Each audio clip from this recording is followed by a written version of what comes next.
दोस्तों आपने आज से पहले मिठाइयाँ तो बहुत खाई होगी, लेकिन ऐसी मिठाई जो पक्के केले से बनी है ये आपने कभी नहीं खाई होगी दोस्तों। ये एकदम नेचुरल मिठाई है, कोई चीनी का यूज नहीं है। जब आप घर पर खिलाओगे ना, स्वाद ऐसा होगा जो सबको याद रहेगा। अब दोस्तों ये केलों की मिठाई बनाना वैसे बहुत सिंपल है। आप यहाँ पर पके हुए केले लेना। अब ये देखो, मेरे घर में लगभग 12 केले पड़े हैं और आप खुद ही देख सकते हो कि इसमें काफी केले गल भी रहे हैं, खत्म होने वाले हैं। और कई बार ऐसा होता है कि कोई खाता ही नहीं है ऐसे केले, है ना। तो आप ऐसे केले भी इस रेसिपी में 100% यूज कर सकते हो, परफेक्ट रिजल्ट आता है। बस आपने करना ही है कि केलों को छिलकर आप यहाँ पर सीधा ही मिक्सी में डाल देना और इनका एक फाइन पेस्ट बनाना। थोड़ी देर तक मिक्सी को चलाना दोस्तों, सब कुछ एकदम पिस जाना चाहिए, तभी ये मिठाई एकदम परफेक्ट बनती है। अच्छा, अब आप एक तड़का पैन लेना और उसमें सिर्फ 1 चम्मच देसी घी डालना। आपने यहाँ पर बेसिकली काजू को रोस्ट करना है। ऐसा नहीं है कि आप इस रेसिपी में सिर्फ काजू यूज कर सकते हो, ट्रेडिशनली काजू यूज करे जाते हैं, इसलिए मैं यहाँ पर काजू कर रहा हूँ। बाकी आप यहाँ पर पिस्ता, बादाम और भी मेवे यूज कर सकते हो। और अगर आप यूज करते हो तो इस बात की गारंटी लेना कि टेक्सचर बहुत बेटर आता है हलवे का, तो जरूर यूज करना।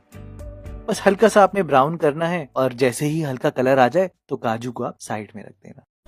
अब सीधा ही चलते हैं कढ़ाई पर और इस प्रोसेस को दोस्तों आप एकदम ध्यान से देखना। इसमें कोई बहुत ज्यादा घी को यूज नहीं करना आपने सिर्फ सबसे पहले कढ़ाई में 1/4 कप देसी घी डालना है और उसी में ही आप यहाँ पर केले डाल देना। इस रेसिपी में बस 1-2 चम्मच और घी का यूज होगा, इससे ज्यादा घी की कोई जरूरत नहीं है।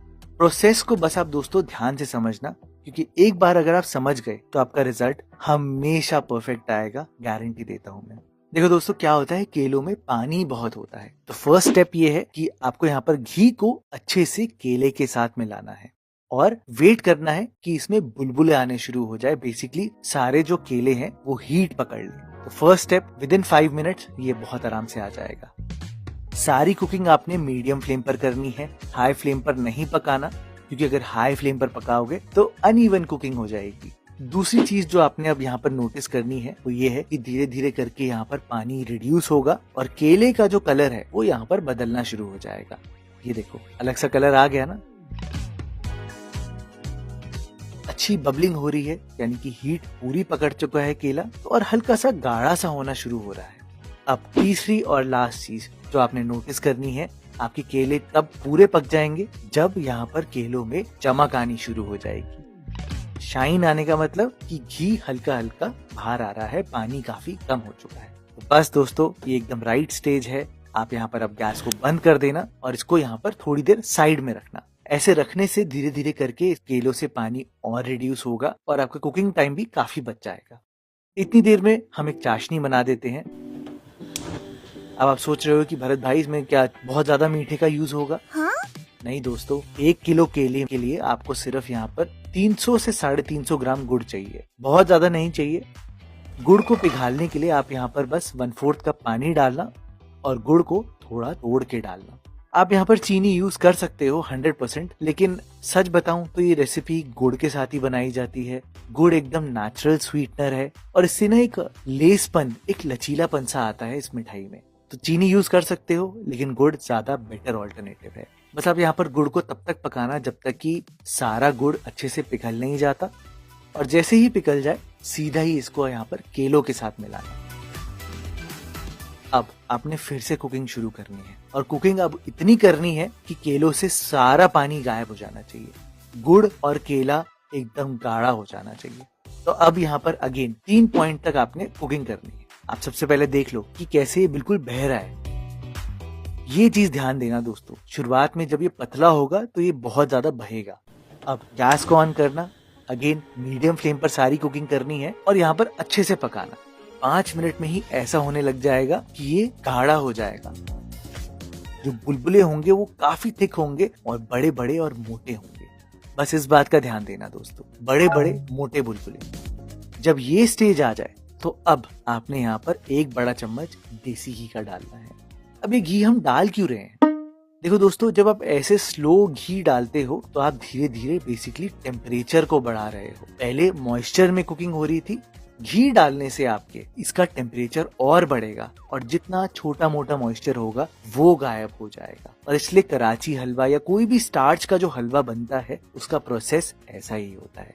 बस 1 चम्मच घी और डालना, अपने आप ही ये और ज्यादा हीट पकड़ेगा और पकता जाएगा। विद इन 10 to 15 मिनट्स ही दोस्तों ऐसा हो जाएगा, इतना गाढ़ा हो जाएगा कि इसकी फ्लोइंग एबिलिटी बदल जाएगी।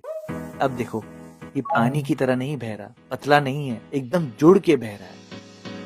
तो बस दोस्तों ये ऑलमोस्ट पकने ही वाला है। थोड़ी देर और भुनना है आपने। बेसिकली तब तक भुनना है इसको जब तक इसमें एकदम झाग सी आनी शुरू नहीं हो जाती, बबल्स आने लग जाएंगे, यानी कि ये इतना पक जाएगा, इतना रिड्यूस हो जाएगा कि ये बहुत ज्यादा हीट पकड़ने लग जाएगा। और तो और ये सारा एक सार हो जाएगा, जुड़ने लग जाएगा। थोड़ी ही देर में ऐसा होगा दोस्तों, और ये देखो सारा पानी गायब हो चुका है।